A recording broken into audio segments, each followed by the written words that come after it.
numri 2 të qeverisë Rama, Belinda Balluku, dhe kam kënaqësinë të kem një komunikim online se Semir Koreshën, deputeti i Partisë Demokratike, gjithashtu edhe antari i Këshillit të Mandateve dhe Imunitetit. Koreshi, ju përshëndes. Përshëndetje, më mbrapa faleminderit për pjesë. Atëherë po nisim me një bisedë, pasi duket se çështja Balluku po rrshqet disi, po kërkon të kalohet të gjitha afatet 3 mujore sa i përket kërkesës për arrestimin e saj nga SPAK. Çfarë po ndodh? Nuk po mblidhet, nuk po jepet vendim? Jo, nuk po mblidhet, patjetër është mungesë totale dëshirës për të mbledhur Këshilli i Mandateve dhe Imuniteteve.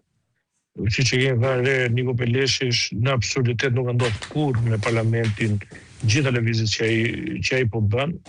Kjo është një nga aktet më të rënda që bëhet kushtetutës dhe rregullores parlamentit.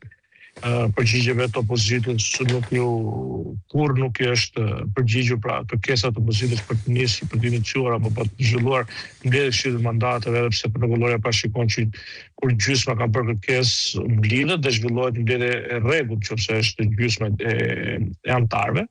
Nuk i ka mbyll dyert, ju keni parë që ne kemi shkuar, kemi bërë gjithë hapat e nevojshëm procedurial dhe ligjor për të pasur një mbledhje, nuk e ka bërë. Po ashtu në mënyrë flagrante del pa pikë turpi dhe thotë që me kërkesë të Vland Ballës, por kërkesat nuk bëhen protokoll, kërkesat bëhen në momentin që ka një seancë, pra kur bëhet në momentin që ka një mbledhje të Këshillit të Mandateve dhe Imuniteteve. Ne ishim në seancë plenare dhe urdhri kishte dalë në orën 7 masditën kur ne ishim në seancë plenare dhe nuk u njoftuam, por njoftohemi nesër 2 orë përpara se kjo mbledhje është anulluar. Më thënë, një talli që i bëhet gjithë deputetët na thuhet se po komunikonte Niko me punonjësit e vet, thuhet se ne jemi punëtorë dhe rrogtar të Niko Peleshit, jo deputet opozitës. Kjo është dramatike, është kryekput në mbrojtje absolute të ministres dhe zëvendësministres Balluku, duhet marrin kohë, çmenduria më e madhe kur flet Llamallari ai ka djeg funksionin. Dhe thotë që qëndrimi qartë, shprehet Ministri i Drejtësisë në terma të tillë, thotë qëndrimi qartë për Ballukun, thotë ka shkelur Gjenkoja, ka shkelur thotë kushtetutën. Do thënë ky e paraprin gjykatën kushtetuese, imponon se gjykata kushtetuese duhet të ikë në këtë kanal, pra një ministër i Drejtësisë që më pret po thotë ne jemi në kundër, por ne ka shkelur kushtetuën me mazhrancë. Imagjinoni çfarë ministri i Drejtësisë kemi ne? Siç nga shkelur kushtetuta, zoti Korreshi, kur zonja Balluku akuzohet për korrupsion në tendera, të paktën 200 milionë euro, dhe ministri thotë që kërkesa për arrestimin e saj është shkelje kushtetuta? Po pra shkelje kushtetuese, jo për arrestimin, për pezullimin. Për pezullimin. Nuk kaloi të arrest. Për pezullimin flasim për atë që është duke gjykuar gjykata kushtetuese, kurse për pjesën tjetër këta nuk asnjë nuk e cënon faktin që nuk ka lidhje kërkesa që jemi në Këshillin e Mandateve dhe Imunitetit me atë që është duke gjykuar gjykatë kushtetuese.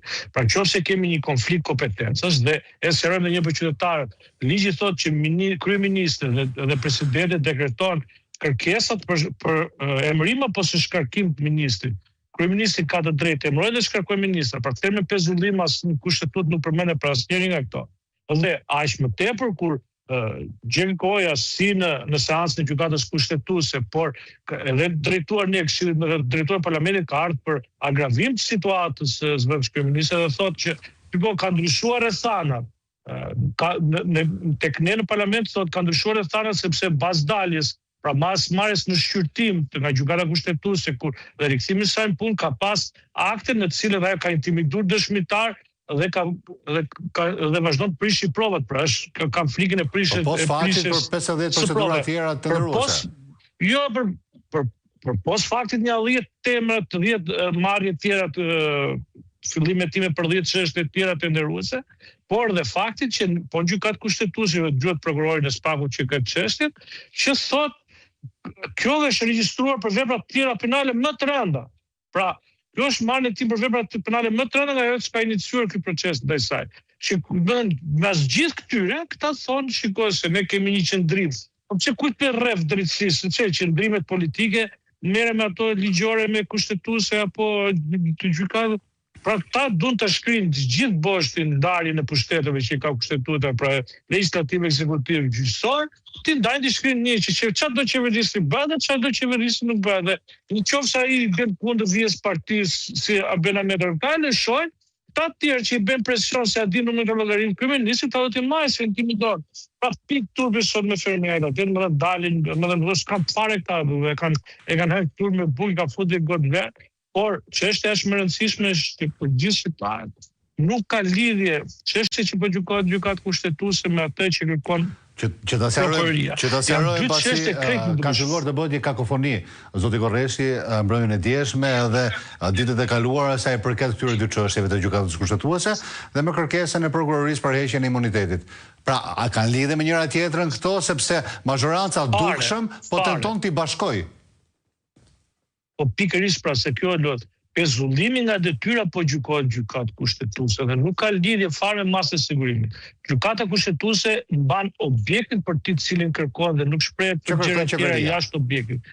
Dhe objekti për cilin ka kërkuar me kryeministri është konflikti i kompetencës për pezullim, sepse sipas tij nuk është kompetencë e GKO-s për kërkoj pezullimin apo emërimin apo shkarkimin që s'ka të bëjë fare. Pezullimi nuk është as emërim as shkarkim i ministrit tjetër, por është që mos të ushtroj këtë detyrë për arsye në atë moment saktuar për kërkuar pezullimin, mos ushtronte këtë detyrë me qëllim që mos prishte provat. Ndërsa mbasi ka marrë shqyrtim që teorikisht çdo akt pezullohet kur merret shqyrtim, sepse edhe këta kanë lozë me terminologjinë, kur pranimi i kërkesës nuk është pranimi i kërkesës pa disë, është pranimi për shqyrtim. Pra këta nuk thënë për pranim për shqyrtim, po gjithmonë i thonë njerëzve pranimin e kërkesës nga gjykata kushtetuese titull kryesor të mediave të mëdha që mbështeten nga kryeministri. Ora po dalë se s'është kështu, se është pranimi të shqyrtojë kërkesën e kryeministrit. Pra, akoma vendimarrja, ju e keni parë, gjykatë kushtetuese më të lodhur nuk ka pasur ndonjëherë, si më ka 2 muaj gjykata kushtetuese nuk arrin do të japi një vendim final për një çështje kaq sensitive, për një çështje që nuk ka ndodhur në 35 vite që të jetë një çështje për zhvendës kryeministrit në detyrë që nuk ka gjë më të rëndësishme për sa i përket ndjeshmërisë publike dhe asaj ligjore dhe kushtetuese, dhe ngërshit madh që përfut për gjykatë kushtetuese dhe kolapsin që ndodh me sistemin ndarjen e pushtetit. Kurse pjesa tjetër është shumë e vonë sepse gjatë kohës që ishte bërë kërkesa për pezullim, gjatë kohës që gjykata kushtetuese pranoi ta shqyrtoi edhe një herë, pranoi ta shqyrtoi, nuk ka pranuar kërkesën e kryeministrit, po pranoi ta shqyrtoi kërkesën e kryeministrit, ka ndodhur vepra penale më të rënda mbas rikthimit të saj në detyrë, siç është intimidimi i dëshmitarëve dhe prishja e provave në këtë hetim penal, sepse gjatë kohës janë dhënë këto masa, i është vënë dieni të avokatit, sepse pranoi edhe prokurori i Spakut, janë vënë dispozicion materialet hetimore deri në atë moment, pra për 2 çështje që ishte ajo tuneli Bugaras edhe një pjesë e Unazës madhe Tiranës. Kurse për 2 pjesë dhe janë vënë dispozicion sepse pezullimi u rrit vetëm për këto hetime penale. Dakor, pezullimi dhe mosdalja e kurse jemi në fund, që ta konkludojmë, faktu do të bëj edhe një pyetje të cilën kjo çon ujë në mullin të Ramës. A druhet Partia Demokratike që nesër gjykata kushtetuese të shprehet pa u shprehur dhe të kërkohet sërish kohë për të dërguar edhe Komisionit Venecias interpretim etj në mënyrë që ballukut mos preket të kalojnë të gjitha afatet kohore dhe ajo të vijojë të qëndroj numri 2 i qeverisë Rama dhe pse po mbrohet pikërisht balluku pasi ekuivalentet e saj në qeverisje janë në ekzil sot dhe kolegët e saj janë në përburgje. Tani, kjo e Venecias për shembull është drama më e madhe që mund të ndodhë në gjykata kushtetuese. Gjykata kushtetuese, nëse nuk arrin dot i bëjë interpretim pozitiv apo negativ saj, është të dorëzojnë çelësat dhe të vënë në shtëpi, nuk janë vetëm për të marrë rrogën, siç shqyrtojnë çështjet e tyre për ngrirje të rrogës. Kjo është gjë më elementare për një jurist. Shikohet kushtetuta dhe thuhet, a përdoret fjala pezullim në kushtetutë për kryeministrin, pra ai është marrë një kompetencë, ai ka kompetencë kushtetuese kryeministri pezullimin e ministrit? Jo, ka emërimin dhe shkarkimin. Duke qenë se nuk e ka këtë kompetencë pra të pezullojë, të sankcionuar pra të shkruar në kushtetutë, as i shkelit të tij nuk ka nga ana e prokurorisë, të prokurorisë posaçme. Kurse pjesa tjetër, edhe po çdo që të bëve Venecia me këtë, nuk ka lidhje kërkesa që është duke shqyrtuar në Këshillin e Mandatit Imunitetit me këtë që po gjykon gjykata kushtetuese. Është një kërkesë e re për te atyre dyave që ka. Është me agravante dhe gjykatë dhe prokuroria posaçme kërkuar që shqyrtohesh 3 ditë ose maksimum 5 ditë sepse po intimidohen dëshmitarët janë duke prish provat dhe ndërhyn drejt për drejti me atë që ka përhetohet, sepse janë shtuar çështjet për të cilët është marrë e panderë, pra janë shtuar elemente të tjerë, vepra të tjera, pra tendra të tjerë për cilët po akuzohet dhe plus për pos faktit tjetër që intimidimi dëshmitarit dhe prishja e provave. Zotë Koreshit, falenderoj që ishit me mua nga biseda. Pak të hodhëm drejt sa do pak në ato çfarë po ndodhu. Për të qenë qartë për të gjithë tambullia që do të krijojë Ministri i Drejtësisë, janë dy çështje krejt ndryshme që s'kan lidhje me njëra tjetra që më shqyrtoi gjykata kushtetuese, edhe ajo kërkesa e drejtuar Këshillit Mandatë Imunitet. Asnjëherë faleminderit. Respekt. Ky pra ishte edhe emisioni Syri Digital për këtë javë, bashkë ndami këtu dhe ritakojmë javën e ardhshme.